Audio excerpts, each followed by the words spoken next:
think if it's one thing that I've learned from Dr. Porter is that it takes a lot more than what you think it does. Some of these undergrad students are amazing students, and they also become great researchers and can really contribute to the research team. They're not a burden. They really learn a lot from the graduate students. The graduate students do the day-to-day work in the trenches. It actually helps train the graduate students too. I mean, it helps them learn to become mentors. Brian's at the point now, he can come in all by himself, run the studies all by himself, and we feel very comfortable with that. There's a lot of stigma about professors and scientists. They're all just kind of up there and hard to talk to or whatever, but that definitely hasn't been my experience with Dr. Lloyd.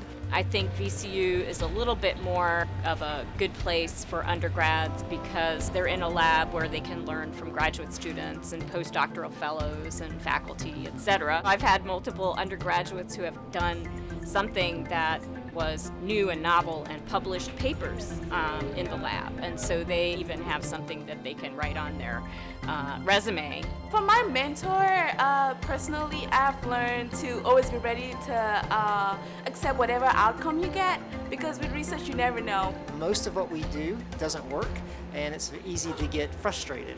And the students, they don't get frustrated as easily. You see a student come in that really doesn't know what they are doing at a lab.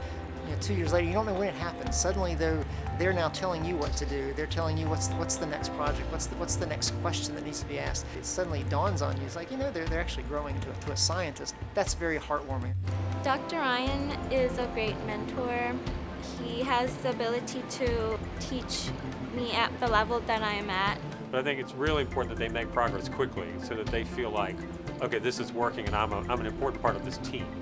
And then you let them work into things that are more difficult, more challenging, and maybe not as likely to work once they've sort of built up their self-confidence. And in order to get good graduate students or get postdocs, we really need to engage them when they're young. And so getting undergraduates in the lab is a really big deal.